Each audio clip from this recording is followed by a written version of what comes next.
নমস্কাৰ study and learners YouTube চেনেলত সকলোকে স্বাগতম জনাইছোঁ আমি তোমালোকক কৈছিলোঁ 3 জুলাই 2025 পৰা আমি আসাম পুলিচ এছআই আৰু এডিআৰই 3.0 ৰ বাবে এটা সিৰিজ ষ্টাৰ্ট কৰিম যি সিৰিজত আমি ইনক্লুড কৰিম সিলেবাছত থকা সম সাবজেক্ট ইয়াৰ আগৰ বৰ্ষতো আমি আসাম পুলিচ এছআই আৰু এডিআৰই 2.0 ৰ বাবে কিছু সিৰিজ ষ্টাৰ্ট কৰিছিলোঁ তাতে আমি ইনক্লুড কৰিছিলোঁ Assam history Indian history social ষ্টাডিৰ কিছুমান ইম্পৰ্টেণ্ট ভিডিঅ' লগতে মেথছৰ কিছুমান ইম্পৰ্টেণ্ট ভিডিঅ' এই বৰ্ষত আমি তাৰ পিছৰ পৰা ষ্টাৰ্ট কৰাৰ কথা ভাবিছোঁ অৰ্থাৎ আসাম পলিটিৰ পৰা আমি ষ্টাৰ্ট কৰিম তোমালোকে যে চোৱা আসাম হিষ্ট্ৰীত আমি একে শেষৰ ভিডিঅ'টোত আপলোড কৰিছিলোঁ আসাম আফটাৰ ইণ্ডিপেণ্ডেণ্ট বুলি আসাম আফটাৰ ইণ্ডিপেণ্ডেণ্টতে আমি আসাম পলিটিৰ বহুকেইটা কুৱেশ্যন তাতে ডিছকাছ কৰিছিলোঁ ধৰি লোৱা বিভিন্ন ধৰণৰ মুভমেণ্ট ধৰি লোৱা আসাম মুভমেণ্টে হওক যোৰহাট সাৰ্বজনিক সভা আসাম এছ'চিয়েশ্যন বা আমাৰ ভাষা আন্দোলন এই বিষয়সমূহ অসমৰ ৰাজনীতিৰ ভিতৰত সোমাই পৰে তাৰ পিছৰ পৰা আমি এই ভিডিঅ'টো ষ্টাৰ্ট কৰাৰ কথা ভাবিছোঁ তোমালোকে যদি সেই সিৰিজটো চোৱা নাই প্লে লিষ্টত গৈ আসাম হিষ্ট্ৰী শেষৰ ভিডিঅ'টো চাই ল'বা তেন্তে পলম নকৰোঁ আজি আমাৰ ভিডিঅ'টো আৰম্ভ কৰোঁ ফাৰ্ষ্ট আমি চাই ল'ম যিহেতু আসাম পলিটি বুলি কৈছোঁ introduction to Assam polity Assam is a state in the north eastern region of India আমি সকলোৱে জানো অসম ভাৰতবৰ্ষৰ উত্তৰ পূবৰ অঞ্চলৰ এখন ৰাজ্য তাৰপিছত চাম আমি ভাৰতীয় সংবিধানৰ অধীনত পৰিচালিত এখন ৰাজ্য হৈছে অসম বা আমাৰ অসমখন ভাৰতীয় সংবিধানৰ অধীনত পৰিচালিত এখন ৰাজ্য তাৰপিছত তোমালোকে মনত ৰাখিবা 3 নম্বৰ পইণ্টটো খুব ইম্পৰ্টেণ্ট হয় অনুচ্ছেদ 371B 371 বিত কি আছে অসমৰ বাবে বিশেষ ব্যৱস্থা অৰ্থাৎ স্পেচিয়েল প্ৰভিজন ফৰ আসাম এক্সামসমূহত এই কুৱেশ্যনটো আহি থকা দেখা যায় মনত ৰাখিবা তোমালোকে আমাৰ ভাৰতবৰ্ষৰ সংবিধানৰ আৰ্টিকল নাম্বাৰ 371 বিত কি আছে অসমৰ বাবে বিশেষ ৰাজ্যৰ মৰ্যাদা মনত ৰাখিবা খুব ইম্পৰ্টেণ্ট হয় এতিয়া আহি গ'ল অসম পলিটি বুলি কোৱাৰ লগে লগে আমি ফাৰ্ষ্ট চাই ল'ম অসমৰ কাৰ্যবাহী শাখা অৰ্থাৎ এক্সিকিউটিভ ব্ৰাঞ্চ অফ আসাম তাৰ ভিতৰত আমি চাম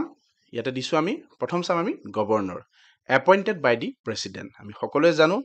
ৰাজ্যপালক কোনে নিযুক্তি দিয়ে ৰাজ্যপালক নিযুক্তি দিয়ে ভাৰতবৰ্ষৰ ৰাষ্ট্ৰপতিয়ে তাৰপিছত চাম আমি chief minister royal executive power অৰ্থাৎ মুখ্যমন্ত্ৰী কি মুখ্যমন্ত্ৰী হৈছে প্ৰকৃত কাৰ্যবাহী ক্ষমতা প্ৰকৃত কাৰ্যবাহী ক্ষমতা কাৰ হাতত থাকে বুলি যদি আমাক কুৱেশ্যন কৰে তেতিয়া হ'ব মুখ্যমন্ত্ৰী তাৰপিছত চাম আমি মন্ত্ৰী পৰিষদসমূহ হৈছে প্ৰশাসনীয় কাম কাজত ৰাজ্যখন চলাই নিয়াৰ ক্ষেত্ৰত মুখ্যমন্ত্ৰীক সহায় কৰে খুব ইম্পৰ্টেণ্ট হয় তিনিটা পইণ্ট ভালদৰে মনত ৰাখিবা প্ৰথম হৈছে গভৰ্ণৰ অৰ্থাৎ ৰাজ্যপাল তাৰপিছত হৈছে মুখ্যমন্ত্ৰী তাৰপিছত হৈছে কাউন্সিল অফ মিনিষ্টাৰ অৰ্থাৎ মন্ত্ৰী পৰিষদ তাৰপিছত চাম আমি governor of Assam power and functions অসমৰ ৰাজ্যপালৰ ক্ষমতা আৰু কাৰ্য তোমালোকে সকলোৱে জানা অসমৰ ৰাজ্যপালৰ কিছুমান ক্ষমতা আৰু কাৰ্যাৱলী সন্নিৱিষ্ট হৈ আছে সেইখিনি বিষয়ে আমি অকণমান আলোচনা কৰিম the governor is the constitution head of the state এক্সামত আহি থকা দেখা যায় মনত ৰাখিবা তোমালোকে ৰাজ্যপাল হৈছে ৰাজ্য এখনৰ সাংবিধানিক মুৰব্বী এক্সামত আহে তোমালোকে মনত ৰাখিবা তাৰপিছত চাম আমি ছেকেণ্ড পইণ্টটো appointed by the president of India এখন ৰাজ্যৰ ৰাজ্যপালক কোনে নিযুক্তি দিয়ে মনত ৰাখিবা তোমালোকে এখন ৰাজ্যৰ ৰাজ্যপালক নিযুক্তি দিয়ে ৰাষ্ট্ৰপতিয়ে তাৰপিছত চাম আমি ৰাজ্য আৰু কেন্দ্ৰীয় চৰকাৰৰ মাজত সংযোগী হিচাপে কাম কোনে কৰে ৰাজ্যপালে গোটেইকেইটা পইণ্ট মনত ৰাখিবা খুব গুৰুত্বপূৰ্ণ হয় তাৰপিছত চাম আমি এপইণ্টমেণ্ট এণ্ড টেনুৰ অৰ্থাৎ ৰাজ্যপালৰ নিযুক্তি কাৰ্যকাল লগতে যি বিশেষ কোৱালিফিকেশ্যনৰ প্ৰয়োজন হয় ৰাজ্যপাল হ'বৰ বাবে সেইখিনি বস্তু আমি ইয়াতে আলোচনা কৰিম appointed by president of India এখন ষ্টেটৰ গভৰ্ণৰক নিযুক্তি কোনে দিয়ে প্ৰেচিডেণ্ট অফ ইণ্ডিয়াই অৰ্থাৎ ৰাষ্ট্ৰপতিয়ে তাৰপিছত চাম আমি টাৰ্ম এজন ৰাজ্যপালৰ টাৰ্ম কিমান থাকে টাৰ্ম হৈছে 5 বছৰ কিন্তু এই 5 বছৰটো নট ফিক্সড তোমালোকে ভালদৰে বুজি ল'বা ৰাষ্ট্ৰপতিৰ ইচ্ছানুসাৰী তেখেতৰ যি টাৰ্ম 5 বছৰ থাকে সেই 5 বছৰটো হ্ৰাস বা বৃদ্ধি তেখেতে কৰিব পাৰে তাৰপিছত আহি গ'ল কোৱালিফিকেশ্যন এজন ব্যক্তি ৰাজ্যপাল হ'বৰ বাবে বিশেষ কিছু কোৱালিফিকেশ্যনৰ প্ৰয়োজন হয় অৰ্থাৎ অৰ্হতাৰ প্ৰয়োজন হয় সেইখিনি বিষয়ে আমি অলৰেডি ক্লাছ 8-9তে খুব ভালদৰে পঢ়িছোঁ তথাপিও আমি বেছিকৰ পৰা যিহেতু আসাম পলিটি ষ্টাৰ্ট কৰিছোঁ ইয়াতে আমি ইনক্লুড কৰিছোঁ তোমালোকে খুব ভালদৰে চাই ল'বা প্ৰথম পইণ্টটো হ'ল তেখেত ভাৰতবৰ্ষৰ নাগৰিক হ'ব লাগিব চিটিজেন অফ ইণ্ডিয়া ছেকেণ্ড পইণ্টটো হৈছে তেখেতৰ বয়স 35 বছৰ বা তাতকৈ অধিক হ'ব লাগিব থাৰ্ড পইণ্টটো হৈছে তেখেত সংসদ বা ৰাজ্যিক বিধানসভাৰ কোনো সদস্য হ'ব নালাগিব অৰ্থাৎ MP বা MLA তেনেধৰণৰ কোনো বিধানসভা বা ৰাজ্যিক সংসদৰ কোনো সদস্য পদ তেখেতৰ থাকিব নালাগিব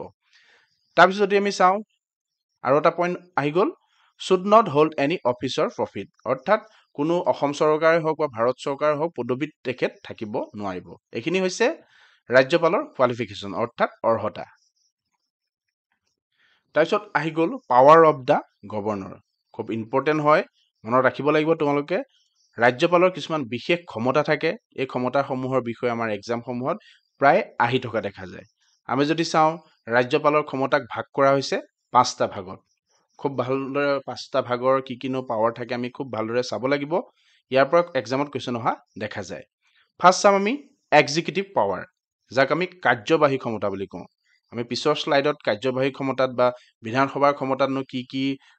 ক্ষমতা অন্তৰ্ভুক্ত হৈ আছে সেইখিনি বিষয়ে আলোচনা কৰিম কিন্তু আমি এই 5টা পইণ্ট ফাৰ্ষ্ট চাই ল'ম ফাৰ্ষ্ট হৈছে এক্সিকিউটিভ পাৱাৰ যাক আমি কাৰ্যবাহী ক্ষমতা বুলি কওঁ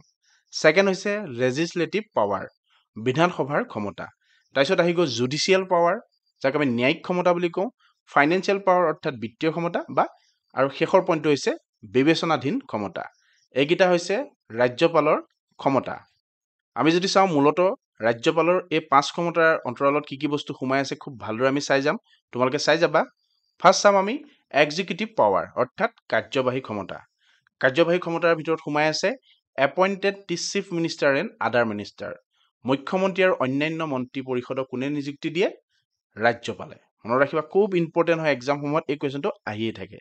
কেতিয়াবা কুৱেশ্যনটো এনেকৈ অহা দেখা যায় মুখ্যমন্ত্ৰীৰ লগতে অন্যান্য মন্ত্ৰী পৰিষদক শপত বাক্য কোনে পাঠ কৰায় তেনেকৈও আমাৰ এক্সামত অহা দেখা যায় মনত ৰাখিবা মুখ্যমন্ত্ৰীৰ লগতে অন্যান্য যি মন্ত্ৰী পৰিষদ আছে সেই মন্ত্ৰী পৰিষদৰ শপত বাক্য পাঠ কৰাই গভৰ্ণৰে অৰ্থাৎ ৰাজ্যপালে তাৰপিছত চাম আমি appointed advocate general state election commissioner et cetera মহাধিবক্তা ৰাজ্যিক নিৰ্বাচন আয়ুক্ত আদিক নিযুক্তি কোনে দিয়ে ৰাজ্যপালে এতিয়া যিহেতু এক্সেট্ৰা দিয়া হৈছে ইয়াৰ লগতে আৰু কিছু পদবীত ৰাজ্যপালে নিযুক্তি দিয়ে সেইখিনি আমি এতিয়া ইনক্লুড কৰা নাই মনত ৰাখিবা তোমালোকে মহাধিবক্তা ৰাজ্যিক নিৰ্বাচন আয়ুক্ত আদি নিযুক্তি কোনে দিয়ে ৰাজ্যপালে দিয়ে তাৰপিছত চাম আমি 3 নম্বৰ পইণ্টত কি দিয়া হৈছে makes appointment to the state public service কমিশ্যনত ৰাজ্যিক লোকসেৱা আয়োগত নিযুক্তি কোনে দিয়ে ৰাজ্যপালে দিয়ে মনত ৰাখিবা খুব ইম্পৰ্টেণ্ট হয় এইকেইটা তাৰপিছত চাম আমি can check information from the chief minister মুখ্যমন্ত্ৰীৰ পৰা তথ্য বিচাৰিব পৰা অধিকাৰ কাৰ হাতত থাকে অৰ্থাৎ ক্ষমতা কাৰ হাতত থাকে ৰাজ্যপালৰ হাতত থাকে এইকেইটা হৈছে কাৰ্যবাহী ক্ষমতা তাৰপিছত চাম আমি লেজিসলেটিভ পাৱাৰ্ছ অৰ্থাৎ বিধানসভাৰ ক্ষমতা বিধানসভাৰ ক্ষমতাৰ মাজত কি কি বস্তু সোমাই আছে আমি চাই ল'ম কেন ডিজলভ দি লেজিসলেটিভ এছেম্বলি বিধানসভা ভংগ কৰিব পৰা অধিকাৰ অৰ্থাৎ ক্ষমতা থাকে ৰাজ্যপালৰ হাতত তাৰপিছত চাম আমি ছেকেণ্ড পইণ্টটো address the first session after election নিৰ্বাচনৰ পাছত প্ৰথম অধিৱেশনখন সম্বোধন কৰে কোনে ৰাজ্যপালে তাৰপিছত চাম আমি can reserve bill for president consideration ৰাষ্ট্ৰপতি বিবেচনাৰ বাবে বিল সংৰক্ষণ কৰিব পাৰে ৰাজ্যপালে এইখিনি হৈছে বিধানসভাৰ ক্ষমতা লগতে এইকাৰণতে তোমালোকক এটা কথা কৈ যাওঁ তোমালোকে খুব মন দি শুনিবা ইয়াতে আমি যিখিনি পাৱাৰ যিখিনি অন্তৰ্ভুক্ত কৰিছোঁ অৰ্থাৎ বিধানসভাৰ যিখিনি ক্ষমতা আছে ইয়াতে আমি 3টা পইণ্টহে ইনক্লুড কৰিছোঁ তোমালোকে যদি খুব ভালদৰে চোৱা এতিয়া বহুখিনি পাৱাৰ আছে বিধানসভাৰ ক্ষমতাৰ ভিতৰত কিন্তু আমি যিখিনি এক্সাম পাৰ্সপেক্টিভৰ পৰা ইম্পৰ্টেণ্ট হয় অৰ্থাৎ যোৱা এক্সামসমূহত অহা দেখা গৈছিল বা আগন্তুক দিনত এক্সামত অহাৰ সম্ভাৱনা যথেষ্ট বেছি আছে সেইখিনি বস্তুহে ইয়াতে ইনক্লুড কৰিছোঁ আৰু তোমালোকক ক্লাছ ষ্টাৰ্ট কৰাৰ আগতে কৈছিলোঁ যে দুদিন সময় তোমালোকৰ বাবে দিয়া হৈছে সেই দুদিনত তোমালোকে ইয়াৰ লগত ৰিলেটেড বস্তুখিনি তোমালোকক চাবলৈ দিয়া হৈছিল অৰ্থাৎ তোমালোকে যদি চাব বিচাৰা বিধানসভাৰ ক্ষমতানো আৰু কি কি বস্তু সোমাই আছে তোমালোকে খুব ডিটেইলছত গৈ চাব পাৰা এইখিনি বস্তু তোমালোকৰ বাবে আমি ৰাখি থৈ গ'লো তাৰপিছত আহি গ'ল ফাইনেন্সিয়েল পাৱাৰ্ছ অৰ্থাৎ বিত্তীয় ক্ষমতা ইয়াত আমি 2টা পইণ্ট ইনক্লুড কৰিছোঁ তোমালোকে যদি চোৱা কেইবাটা পইণ্টটো আছে বিত্তীয় ক্ষমতাত তাৰ ভিতৰত আমি 2টা পইণ্টত কি কি আছে আমি চাই ল'ম বাৰ্ষিক বিত্তীয় বিৱৰণী যাক আমি বাজেট বুলি কওঁ বিধানসভাৰ সন্মুখত ৰখাটো নিশ্চিত কৰে ৰাজ্যপালে মনত ৰাখিবা খুব ইম্পৰ্টেণ্ট হয় তাৰপিছত চাম আমি তেওঁ পূৰ্বৰ পৰামৰ্শ অবিহনে কোনো ধন বিল উত্থাপন কৰিব নোৱাৰিব মনত ৰাখিবা তোমালোকে ধন বিল অৰ্থাৎ মানি বিল তেখেতৰ পূৰ্বৰ পৰামৰ্শ অবিহনে উত্থাপন কৰিব নোৱাৰিব তাৰপিছত চাম আমি বিবেচনাধীন ক্ষমতা বিবেচনাধীন ক্ষমতাত কি কি বস্তু ইনক্লুড হৈ আছে অৰ্থাৎ কি কি ক্ষমতা ইনক্লুড হৈ আছে আমি ভালদৰে চাই ল'ম কিছুমান বিশেষ পৰিস্থিতিত মন্ত্ৰী পৰিষদৰ পৰামৰ্শ অবিহনে কাম কৰিব পাৰে কোনে ৰাজ্যপালে এইটো এটা বিশেষ ক্ষমতা ভাৰতীয় সংবিধানে ৰাজ্যপালক দি থৈছে সেইটো হৈছে বিশেষ পৰিস্থিতিত মন্ত্ৰী পৰিষদৰ পৰামৰ্শ অবিহনে ৰাজ্যপালে কাম কৰিব পাৰে মনত ৰাখিবা ইম্পৰ্টেণ্ট হয় তাৰপিছত চাওঁ আমি সেকেন্ড পইণ্টটো when no party has a clear majority যেতিয়া কোনো দলৰ স্পষ্ট সংখ্যাগৰিষ্ঠতা নাথাকে সেই পাৱাৰটো কাৰ হাতলৈ যায় ৰাজ্যপালৰ হাতলৈ যায় মই তোমালোকক বুজাই দিছো তোমালোকে বুজি ল'বা যেতিয়া এখন ষ্টেটত অৰ্থাৎ এখন ৰাজ্যত 3টা বা 4টা দলে নিৰ্বাচন খেলে কোনো এটা দলে যেতিয়া একক সংখ্যাগৰিষ্ঠতা লাভ নকৰে চৰকাৰ গঠন কৰিবৰ বাবে তেতিয়া সেই ষ্টেটখনৰ পাৱাৰ কাৰ হাতলৈ যায় অৰ্থাৎ ক্ষমতা কাৰ হাতলৈ যায় ডাইৰেক্ট ৰাজ্যপালৰ হাতলৈ যায় মনত ৰাখিবা তোমালোকে খুব ইম্পৰ্টেণ্ট হয় তাৰপিছত আমি sending a report to the president ৰাষ্ট্ৰপতিলৈ প্ৰতিবেদন প্ৰেৰণ কৰে কোনে ৰাজ্যপালে এই ক্ষমতা ৰাজ্যপালৰ হাতত থাকে তাৰপিছত চাওঁ আমি special power in Assam special power in আসামত ৰাজ্যপালৰ কি ক্ষমতা অন্তৰ্ভুক্ত হৈ থাকে সেই বিষয়ে আমি অকণ আলোচনা কৰি লওঁ স্বায়ত্তশাসিত জিলা পৰিষদ যাক আমি অট'নমাছ ডিষ্ট্ৰিক্ট কাউন্সিল বুলি কওঁ এই অট'নমাছ ডিষ্ট্ৰিক্ট কাউন্সিলৰ প্ৰশাসনৰ সম্পৰ্কে অধিক ক্ষমতা ৰাজ্যপালৰ হাতত থাকে মনত ৰাখিবা অট'নমাছ ডিষ্ট্ৰিক্ট কাউন্সিলৰ বিষয়ে আমি নেক্সট পৰ্যায়ত আলোচনা কৰিম কিন্তু এই যিবিলাক অট'নমাছ ডিষ্ট্ৰিক্ট কাউন্সিলৰ প্ৰশাসনৰ সম্পৰ্কে যিবিলাক ক্ষমতা থাকে সেই ক্ষমতাসমূহ অধিকাংশ কিন্তু ৰাজ্যপালৰ হাতত থাকে মনত ৰাখিবা খুব গুৰুত্বপূৰ্ণ হয়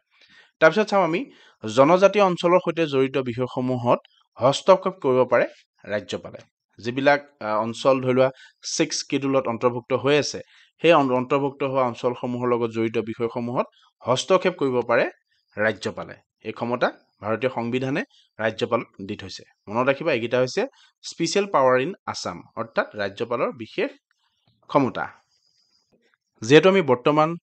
ৰাজ্যপালৰ ক্ষমতা কাৰ্যাৱলী এইবিলাকৰ বিষয়ে আলোচনা কৰি আছো আমি জানিব লাগিব আৰু আমি হয়তো সকলোৱে জানো ৰিসেন্ট গভৰ্ণৰ অফ আসামৰ বিষয়ে তেখেত হৈছে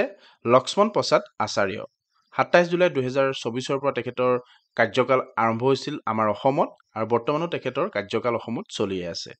আমি যদি চাওঁ তেখেতৰ আগৰ ৰাজ্যপাল কোন আছিল অসমৰ তেখেত হৈছে গুলাব চান্দ কাটাৰিয়া 22 ফেব্ৰুৱাৰী 2023 পৰা 26 জুলাই 2024 লৈকে অসমৰ ৰাজ্যপাল হিচাপে কৰ্মৰত অৱস্থাত আছিল কোন গুলাব চান্দ কাটাৰিয়া আসাম পলিটিত আমি ৰাজ্যপালৰ পিছতে খুব বিশদভাৱে পঢ়িবলৈ পাম চিফ মিনিষ্টাৰ বিষয়ে অৰ্থাৎ মুখ্যমন্ত্ৰীৰ বিষয়ে আমি দুটামান পইণ্ট ইয়াতে ইনক্লুড কৰিছো চিফ মিনিষ্টাৰৰ ওপৰত খুব ভালদৰে তোমালোকে চাই ল'বা সেইকেইটা হৈছে chief minister head of government অৰ্থাৎ চৰকাৰখনৰ মুৰব্বী অৰ্থাৎ ৰাজ্য চৰকাৰখনৰ মুৰব্বীজনক কোৱা হয় চিফ মিনিষ্টাৰ বুলি অৰ্থাৎ মুখ্যমন্ত্ৰী বুলি মুখ্যমন্ত্ৰীক নিযুক্তি প্ৰদান কৰে আমি অলৰেডি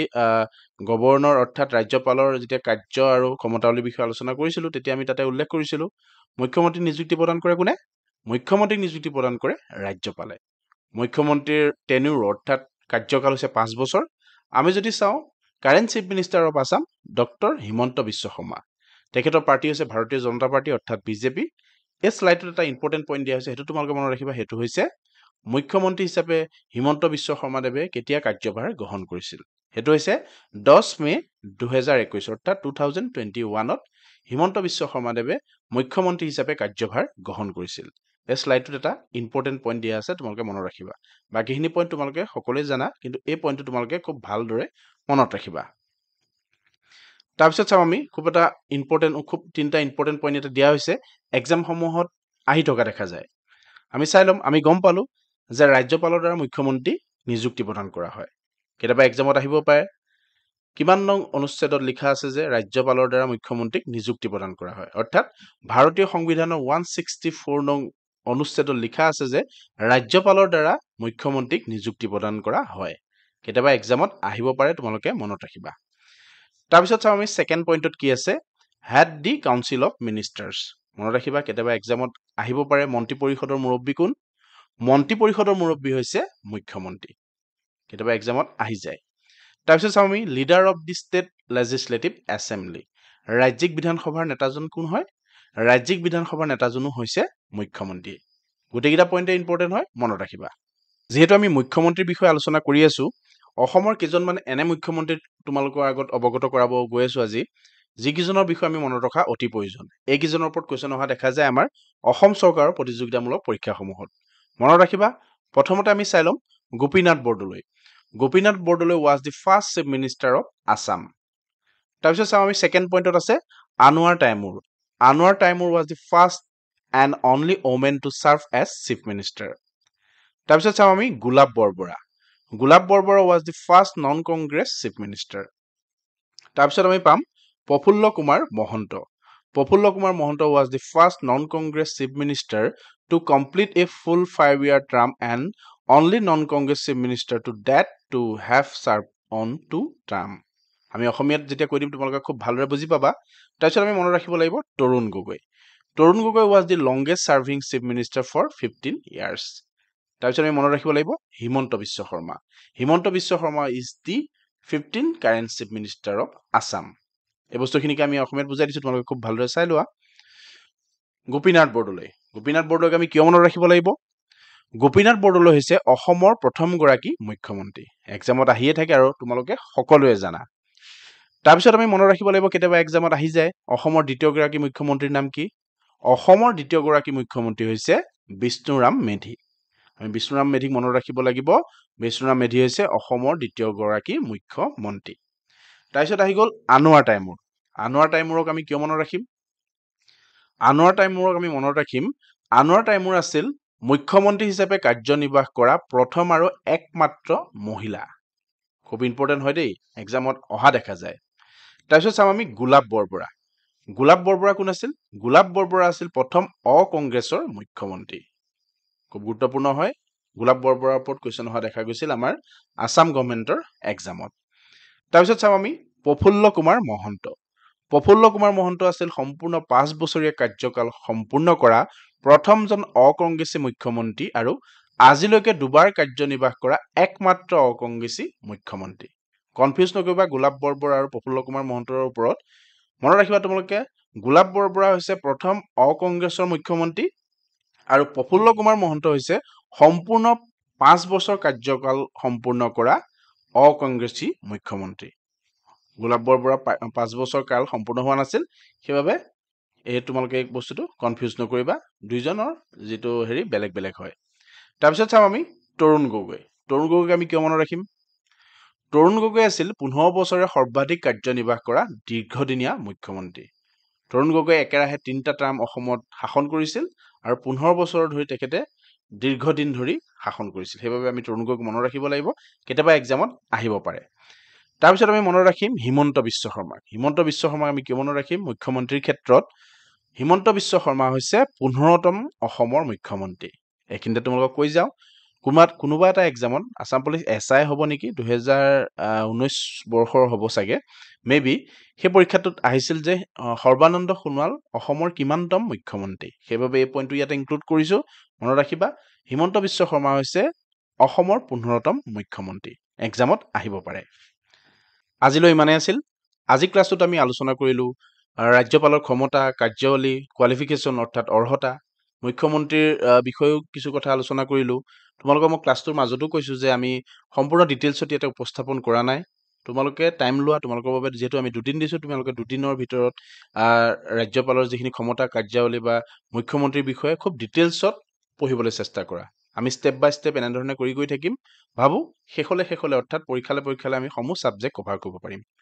ধন্যবাদ। ইমানলৈকে তোমালোকে আমাৰ ভিডিঅ'টো চাই থকাৰ বাবে সকলোকে অশেষ ধন্যবাদ থাকিল।